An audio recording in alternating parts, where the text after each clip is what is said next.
എൻ്റെ അടുത്തുനിന്ന് കരുവാരക്കുണ്ടെന്നൊരു രോഗി വന്നിരുന്നു. ആ സ്ഥലം ഞാൻ ഓർത്ത് വെക്കാനൊരു കാരണമുണ്ട്. അത് നിങ്ങളടുത്ത് ലാസ്റ്റ് പറയാം. ഞാൻ ഓരോ കഥ പറയുമ്പോഴും ആ രോഗിയുടെ പേരോ വിവരങ്ങളോ പറയില്ല. അവരുടെ അനുവാദത്തോടു കൂടി മാത്രമേ പറയുള്ളൂ. അതുകൊണ്ട് തന്നെ നമ്മളെ ചികിത്സിക്കുന്ന ആളുകൾ പേടിക്കൊന്നും വേണ്ട. നിങ്ങളുടെ കാര്യങ്ങളൊന്നും ഞാൻ വിളിച്ച് പറയില്ല. ഇത് പറയാനുള്ളൊരു കാരണം പലരും ഈ ബുദ്ധിമുട്ട് അനുഭവിക്കുന്നവരാണ്. ആ ഒരു ലേഡി ആയിരുന്നു.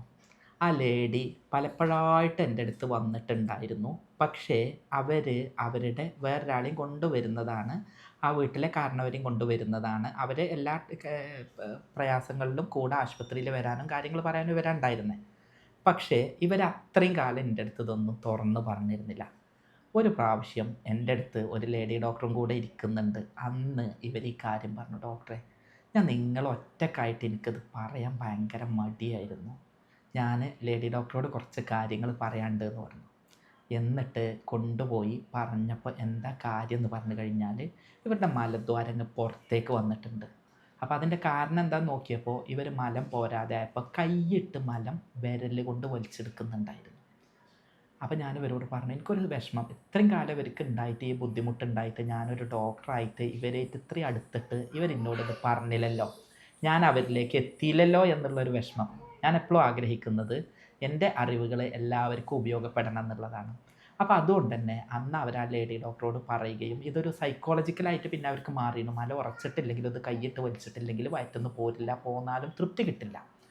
അങ്ങനെയുള്ളത് കൊണ്ട് തന്നെ കാര്യങ്ങൾ പറയുകയും നിർദ്ദേശങ്ങൾ കൊടുക്കുകയും അത് പറഞ്ഞ് ക്ലിയർ ആക്കി ഷെയർ ചെയ്ത് അതിൻ്റെ ഭവിഷ്യത്ത് മനസ്സിലാക്കി ശോധന ശരിക്കുണ്ടാക്കി അവരെ രോഗം മാറ്റിയെടുത്ത് കൊടുക്കുകയും ചെയ്തു. ഇതിവിടെ പറയാനുള്ള ഒരു കാരണം, ഇങ്ങനെ ഒരുപാട് പേര് ബുദ്ധിമുട്ട് അനുഭവിക്കുന്നുണ്ട്.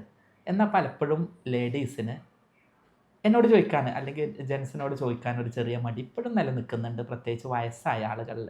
അതുകൊണ്ടാണ് ഞാനിന്ന് രേഷ്മ ഗോകുൽ ഡോക്ടറെയും കൊണ്ടുപോന്നിട്ടുള്ളത്. ഇതുപോലെയുള്ള സംശയങ്ങളുണ്ടെങ്കിൽ നിങ്ങൾക്ക് ചോദിക്കാം. ഞാനിന്ന് ഈ വീഡിയോയിൽ പ്രധാനമായിട്ട് പറയുന്ന മലബന്ധം അല്ലെങ്കിൽ വയറ്റിന്ന് പോവാനുള്ള പ്രയാസം കാരണം അനുഭവിക്കുന്ന ബുദ്ധിമുട്ടുകളും അതിൻ്റെ കാരണങ്ങളും അത് ഒഴിവാക്കാനുള്ള കുറച്ച് ടിപ്സുമാണ്. നമുക്കറിയാം, വയറ്റിന്ന് പോകാൻ പ്രയാസമുണ്ട് എന്നുണ്ടെങ്കിൽ വേറൊന്നു പോലെയല്ല, അവൻ ആ ദിവസം വേറെ ഇനി എന്ത് കൊടുത്തിട്ടും കാര്യമില്ല, ഒരു തൃപ്തി കിട്ടില്ല. അപ്പം അത്തരം ആളുകൾക്ക് ഇത് എന്തുകൊണ്ടാണ് വന്നു എന്നും എന്താണ് ഇത് മാറ്റാൻ എന്നുള്ള ടിപ്സും നമുക്ക് പറയാം. ഞാൻ ഡോക്ടർ ബാസിൽ യൂസുഫ്, ഇത് doctor Reshma Gokul, doctor Basil's homeo hospital, Pandikkad, Malappuram ജില്ല, നടക്കാവ്, കോഴിക്കോട്. ഇന്ന് ഒ പിയിൽ വരുന്ന പലർക്കും വളരെ കോമൺ ആയിട്ട് കണ്ടുവരുന്നതാണ് മലബന്ധം എന്ന് പറയുന്നത്. ഇത് ഓരോരുത്തർക്കും ഓരോ രീതിയിലാണ് അനുഭവപ്പെടാറുള്ളത്. ചിലരോടൊക്കെ നമ്മൾ ഒ പിയിൽ വരുമ്പോൾ ചോദിക്കുമ്പോഴാണ് അവർ പറയാറുള്ളത് ശോധന കുറവാണ് ഡോക്ടറെ എന്ന്. ചിലർക്കാണെങ്കിലോ മലം കട്ടിയായിട്ടായിരിക്കും പോവുക. എന്നാൽ ചിലരോട് ചോദിക്കുമ്പോൾ അവർ പറയുക എനിക്ക് ആഴ്ചയിൽ 1-2 തവണ മാത്രമേ വയറ്റിൽ നിന്ന് പോവുള്ളൂ എന്ന് പറയും. എന്നാൽ മറ്റു ചിലരാണെങ്കിൽ പറയും എനിക്ക് കൂടുതലായിട്ട് സ്ട്രെയിൻ ചെയ്യേണ്ടി വരുന്നു, മുഴുവനായിട്ട് പോകാൻ പറ്റാത്ത അവസ്ഥയാണ്, അതുകൊണ്ട് കൂടുതലായിട്ട് സ്ട്രെയിൻ ചെയ്യേണ്ടി വരുന്നു, അങ്ങനെയൊക്കെ പറയാറുണ്ട്. അങ്ങനെ ഓരോരുത്തർക്കും ഓരോ രീതിയിലാണ് മലബന്ധം അനുഭവപ്പെടാറുള്ളത്. സ്ത്രീകളിൽ പ്രത്യേകിച്ച് ഈ വിഷയങ്ങൾ കല്യാണത്തിൽ ശേഷം പ്രഗ്നൻ്റ് ആയതിന് ശേഷം ഇത് വല്ലാതെ അനുഭവിക്കുന്നുണ്ട്. പ്രസവത്തിന് ശേഷം പലർക്കും ഫിഷർ പോലുള്ള രോഗങ്ങൾ അനുഭവിക്കാറുണ്ട്. അപ്പം ഭയങ്കരമായിട്ട് മലബന്ധം ഉണ്ടാവുകയും എന്നിട്ട് പൊട്ടുകയും കണ്ണിന്ന് വെള്ളം വന്ന് ചോര വരുന്ന തരത്തിലുള്ള പ്രശ്നങ്ങൾ ഉണ്ടാവലുണ്ട്. ഒരു രോഗി എന്നോട് വന്ന് പറഞ്ഞത് ഞാൻ ഇന്നും ഓർക്കുന്നുണ്ട്, ഡോക്ടറെ, പ്രസവ വേദന എത്ര പ്രശ്നം ഉണ്ടായില്ല, പക്ഷെ അത് കഴിഞ്ഞിട്ട് ഫിഷർ വന്ന് വയറ്റുന്ന് പോയപ്പോൾ പൊട്ടി ചോര വന്നപ്പോൾ കണ്ണിന്ന് വെള്ളം നിൽക്കാൻ പറ്റാതെ ആയി എന്നുള്ളത്. ഇത് പറയാനുള്ള കാരണം എന്താ, നിങ്ങൾ ഓരോരുത്തരും ഇത് അനുഭവിക്കുന്നുണ്ടാവും. അതുകൊണ്ട് തന്നെ എന്തുകൊണ്ടാണ് മലബന്ധം വരുന്നു എന്നുള്ളത് വ്യക്തമായിട്ട് പറഞ്ഞുതരാം. നമ്മൾ കഴിച്ചത് ദഹിച്ച് പോകണം, മലമായിട്ട് പോകണം. ഇത് വെള്ളം കൂടി കുറയുമ്പോൾ ശരീരത്തിൻ്റെ മലത്തിൻ്റെ അവസാന ഭാഗത്തുനിന്ന് ഇതെന്ത് വരും, വലിച്ചെടുക്കും. അപ്പോൾ വെള്ളം കൂടി കുറയുമ്പോൾ ഇത് സംഭവിക്കും. പൈൽസ് പോലുള്ള രോഗങ്ങൾ ഉണ്ടെങ്കിൽ ഇത് സംഭവിക്കും. വയറിൽ വേറെ രോഗങ്ങൾ ഉണ്ടെങ്കിൽ ഇത് സംഭവിക്കും. ദഹന പ്രശ്നങ്ങൾ ഉണ്ടെങ്കിൽ സംഭവിക്കും. പിന്നെ നമ്മൾ കഴിച്ച ഭക്ഷണത്തിനനുസരിച്ചിരിക്കും. നല്ലോണം പൊറാട്ടയും മട്ടനും അടിച്ച് വീക്കുകയാണെങ്കിൽ പ്രശ്നങ്ങളുണ്ടാവും. നല്ലോണം ഫൈബറുള്ള ഭക്ഷണമാണ് കഴിച്ചു എന്നുണ്ടെങ്കിലോ അത് നിയന്ത്രിക്കാൻ പറ്റും. ഇനി വേറൊന്ന്, ഇത്ര മാത്രം പോരാ, നല്ലോണം ഉറങ്ങണം. ഇനി ഉറക്കം ഓവറായാലും പ്രശ്നമാണ്. അതല്ലെങ്കിൽ വ്യായാമമില്ലാതെ ഉറങ്ങി ചിപ്സും ഇതും കഴിച്ച് അങ്ങനെ നിൽക്കുകയാണെങ്കിലും പ്രശ്നങ്ങൾ വരും. ഭക്ഷണത്തിലുള്ള മാത്രമല്ല, എപ്പോൾ ഭക്ഷണം കഴിച്ചു എന്നുള്ളതും ഇതിന് പ്രധാനമാണ്. ഭക്ഷണം കഴിച്ചു ഉറങ്ങുന്നത് പകലാണ്, രാത്രി വേറെ പണികളാണ് എന്നുണ്ടെങ്കിൽ പ്രശ്നം വരും. ലഹരികൾ ഉപയോഗിക്കുന്നതുകൊണ്ട് പ്രശ്നം വരും. ക്യാൻസർ പോലുള്ള രോഗങ്ങൾ ഉണ്ടെങ്കിലും പ്രശ്നം വരും. അപ്പോൾ എല്ലാ വയറ്റിന്ന് പോകാത്ത അവസ്ഥയും ക്യാൻസറാണെന്ന് പേടിക്കണ്ട. എന്താണ് ഇതിൻ്റെ കാരണം എന്നുള്ളത് കൃത്യമായിട്ട് കണ്ടെത്തുകയാണ് വേണ്ടത്. അതുപോലെ തന്നെ ചിലരിൽ ദീർഘനാളുകളായിട്ട് മരുന്നുകൾ കണ്ടിന്യൂസ് ആയിട്ട് ഉപയോഗിക്കുന്ന ആൾക്കാരുണ്ടാവും. ആൻറ്റിബയോട്ടിക്കുകളൊക്കെ കുറേ നാൾ ഉപയോഗിക്കുന്നവർ, അവരിലും മലബന്ധം ഇന്ന് കോമൺ ആയിട്ട് കാണാറുണ്ട്. ഇത്തരം ആളുകളോടൊക്കെ പറയാനുള്ള ഒരു 10 ടിപ്സ് പറഞ്ഞുതരാം. ഒന്ന്, നല്ലോണം വെള്ളം കുടിക്കുക. എങ്ങനെ നിങ്ങൾ വെള്ളം കുടിക്കേണ്ട അറിയോ? നിങ്ങൾ കാണുന്നിടത്ത് കുപ്പി വെക്കുക, വെള്ളം കുടിക്കുക. രണ്ടാമത് ചെയ്യേണ്ടത് ഭക്ഷണം സമയത്ത് കഴിക്കുക. മൂന്നാമത് നല്ലോണം കിടന്നുറങ്ങുക. നാലാമത് ടോയ്ലറ്റ് പോയി മുക്കി പിടിച്ച് കളയുകയോ അല്ലെങ്കിൽ അനാവശ്യമായിട്ട് ടോയ്ലറ്റ് പോയിട്ട് ടൈമായില്ല എഴുതിയിട്ട് ഇങ്ങനെ പിടിച്ച് കളയും വേണ്ട. ടോയ്ലറ്റ് പോകാനുണ്ടെങ്കിൽ അത് അനാവശ്യമായിട്ട് പിടിച്ചു വെക്കും വേണ്ട.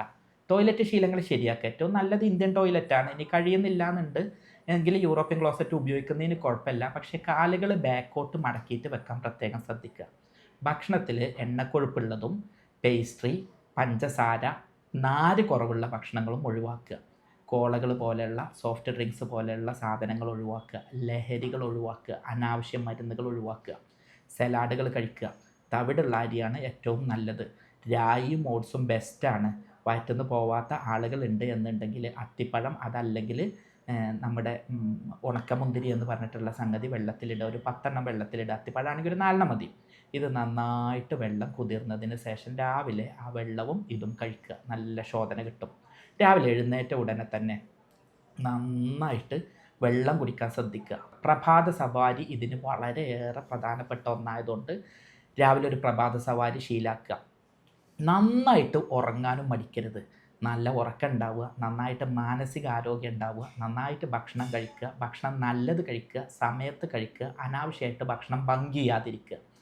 ഇങ്ങനെയൊക്കെ ചെയ്താൽ തന്നെ ഈ പ്രശ്നം മാറ്റിയെടുക്കാൻ പറ്റും. മലബന്ധം കാരണം പലർക്കും പല ബുദ്ധിമുട്ടുകളാണ് ഉണ്ടാവുക എന്ന് പറഞ്ഞല്ലോ. സാധാരണയായിട്ടുള്ള വയറുവേദന, വയറ്റിന്ന് പോകുമ്പോഴുള്ള വേദന, ഗ്യാസിൻ്റെ പ്രശ്നങ്ങൾ, വയറ് വീക്കം, അതുപോലെ തന്നെ ബ്ലോട്ടിങ് ഇഷ്യൂസ് ഒക്കെ ഉണ്ടാവാറുണ്ട്.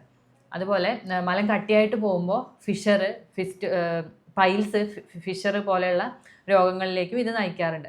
അതുപോലെ തന്നെ ചിലരിൽ സ്കിൻ ഡൾനെസ്സും ആക്നെ പോലുള്ള പ്രശ്നങ്ങളും ഉണ്ടാവാറുണ്ട്. അതുപോലെ തന്നെയാണ് കുറേ നാൾ ഈ കോൺസ്റ്റിപ്പേഷൻ അഥവാ മലബന്ധം ഇങ്ങനെ ഉണ്ടാവുമ്പോൾ അത് മാനസികമായിട്ടും പലരെയും ബാധിക്കാറുണ്ട്. അതുകൊണ്ടാണ് പലപ്പോഴും ആളുകൾ എന്ത് ചെയ്യുന്നത്, പെട്ടെന്ന് ദേഷ്യപ്പെടുന്നത്. ചില ആളുകളൊക്കെ ഇപ്പം നമ്മൾക്ക് കണ്ടാ അറിയാം ഇവൻ്റെ BP കൊണ്ടല്ല, മലം പോയിട്ടില്ല. അപ്പോൾ അവൻ്റെ വയറ്റിലും അടിവയറ്റിലും ഇങ്ങനെ പുകയാണ്. അത് പെട്ടെന്ന് ദേഷ്യമായിട്ട് ഇങ്ങോട്ട് പുറത്തു വരികയാണ്. ഞങ്ങളൊക്കെ കണ്ടിട്ടുണ്ട്. ചിലപ്പോൾ ടോക്കണൊക്കെ നല്ലോണം കച്ചറ കൂടും. അപ്പം നമ്മൾ BP നോക്കുമ്പോൾ BP ആവില്ല പ്രശ്നം. അവൻ അതുവരെ കാത്തിരിക്കാൻ കഴിയുന്നുണ്ടാവില്ല. എന്താ കാരണം? ഇന്ന് രാവിലെയും മിഞ്ഞാന്ന് രാവിലെ ഒരാഴ്ചയായിട്ട് ഇത് പോയിട്ടുണ്ടാവില്ല. അത് സ്വാഭാവികമായിട്ടും ഒരു ദേഷ്യമായിട്ട് മാനിഫെസ്റ്റ് ചെയ്യും. ഇങ്ങനെ പലതരത്തിൽ ഈ ഒരു മലബന്ധം എന്നുള്ള രോഗം ഒരുപാട് പേരെ ബുദ്ധിമുട്ടിക്കുന്നുണ്ട്. ഒറ്റ ടിപ്പ് പറഞ്ഞുതരാം. നിങ്ങൾ രാത്രി കിടക്കുമ്പോൾ ഒരു ഗ്ലാസ് വെള്ളം എടുക്കുക. അതിലേക്ക് ഒരു 10 ഉണക്കമുന്തിരി എടുക്കുക. അതല്ലെങ്കിൽ ഒരു 4 അത്തിപ്പഴം എടുക്കുക. അത് വെള്ളത്തിലിടുക. രാവിലെ എഴുന്നേറ്റിട്ട് അത് കുടിക്കും. എന്നിട്ട് ഒരു ഗ്ലാസ് വെള്ളം കുടിച്ചിട്ടൊന്ന് വ്യായാമം ചെയ്യൂ. ഇതൊക്കെ മതി ഏത് മലബന്ധവും നിങ്ങളെ പമ്പ കിടക്കാൻ. അപ്പം അതുകൊണ്ട് തന്നെ ഇതൊന്ന് ചെയ്തു നോക്കുക. എന്നിട്ടും പ്രയാസം ഉണ്ടെങ്കിൽ ഞങ്ങളിതിനെന്താ ചെയ്യുക അറിയോ? മാഡത്തിൻ്റെ നമ്പർ തരുന്നുണ്ട്. അപ്പോൾ ലേഡീസിന് കാര്യങ്ങളൊക്കെ ചോദിച്ച് കൃത്യമായിട്ട് മനസ്സിലാക്കി വീട്ടിലിരുന്ന് തന്നെ ചെയ്യാൻ പറ്റും. ഞാൻ ആഗ്രഹിക്കുന്നത് നിങ്ങൾ ആരും രോഗിയാവരുതെന്നാണ്. എന്നാൽ ഇതൊക്കെ ചെയ്തിട്ടും നിങ്ങൾക്ക് രോഗം ഉണ്ടെങ്കിൽ മാത്രം നമുക്ക് പൈൽസ് അടക്കമുള്ള വയറിൻ്റെ ഉള്ളിൽ മറ്റ് രോഗങ്ങൾ അടക്കമുള്ള സംഗതികൾ അപ്പം സംശയിക്കുക. ദഹന പ്രശ്നങ്ങളുണ്ടോ, ഫാറ്റി ലിവർ ഉണ്ടോ, മഞ്ഞപ്പിത്ത രോഗങ്ങളുണ്ടോ, പിത്താശയത്തിൻ്റെ കല്ലുണ്ടോ, അല്ലെങ്കിൽ അവിടെ എന്തെങ്കിലും ബ്ലോക്ക് ഉണ്ടോ, അല്ലെങ്കിൽ മാനസിക പ്രശ്നങ്ങളുണ്ടോ എന്നുള്ളത്. ഞങ്ങൾ എന്താ ചെയ്യാറുണ്ട്, നിങ്ങളുടെ എല്ലാ രോഗങ്ങളും കൃത്യമായിട്ട് പഠിക്കും. അതിന് വേണ്ടിയിട്ട് യൂറോപ്യൻ നിർമ്മിത സോഫ്റ്റ്വെയറിൻ്റെയും അത്യാധുനിക സാങ്കേതിക വിദ്യയായിട്ടുള്ള ആർട്ടിഫിഷ്യൽ ഇൻ്റലിജൻസിൻ്റെയും സപ്പോർട്ടോട് കൂടിയിട്ട് രോഗനിർണയം നടത്തും. അങ്ങനെ രോഗനിർണയം നടത്തിയിട്ട് ജർമ്മനിയിൽ നിന്ന് ഇറക്കുമതി ചെയ്യുന്ന പൊട്ടൻസി മരുന്നുകൾ ഉപയോഗിച്ചിട്ടാണ് ചികിത്സിക്കുന്നത്. ഇത്തരത്തിൽ എല്ലാം ചെയ്തിട്ടും നിങ്ങൾക്ക് മാറുന്നില്ല, ഇതൊരു വലിയ ബുദ്ധിമുട്ടാണ് എന്നുണ്ടെങ്കിൽ മാത്രം ചികിത്സ എടുക്കുക. അത്തരത്തിൽ നിങ്ങൾക്ക് ചികിത്സ വേണമെങ്കിൽ ഡോക്ടർ നമ്പർ തരുന്നുണ്ട്. ഡോക്ടർ നോക്കിയതിന് ശേഷം ഞാനുമായിട്ട് കമ്മ്യൂണിക്കേറ്റ് ചെയ്യണമെങ്കിൽ ഡോക്ടറോട് പറയാം. ഡോക്ടർ നോക്കിയതിന് ശേഷം എന്നെ സംബന്ധിച്ച് ഫോൺ എടുക്കാൻ കഴിയില്ല. ഡോക്ടർ നോക്കിയതിന് ശേഷം ഫയൽ എൻ്റെ അടുത്തേക്ക് കൊണ്ടുവരും. ഞാൻ നിങ്ങളെ വാട്സപ്പിൽ കമ്മ്യൂണിക്കേറ്റ് ചെയ്യാൻ പറ്റുകയാണെങ്കിൽ പരമാവധി ചെയ്യുക. കാരണം ഞാൻ എപ്പോഴും എൻ്റെ അറിവുകൾ പറഞ്ഞു കൊടുക്കണം എന്നാണ് ആഗ്രഹിക്കുന്നത്. ചിലപ്പോൾ ഓരോരുത്തർക്കും വാട്സപ്പിൽ കമ്മ്യൂണിക്കേറ്റ് ചെയ്യാൻ കഴിഞ്ഞോളണമെന്നില്ല. അത്തരത്തിൽ ചികിത്സ ആവശ്യമുണ്ട് എന്നുണ്ടെങ്കിൽ നിങ്ങൾക്ക് ഡോക്ടറെ ബന്ധപ്പെടാം. സ്നേഹത്തോടെ doctor Basil Yusuf, doctor Reshma Gokul, doctor Basis homeo hospital, Pandikkad, Malappuram ജില്ല, നടക്കാവ്, കോഴിക്കോട്.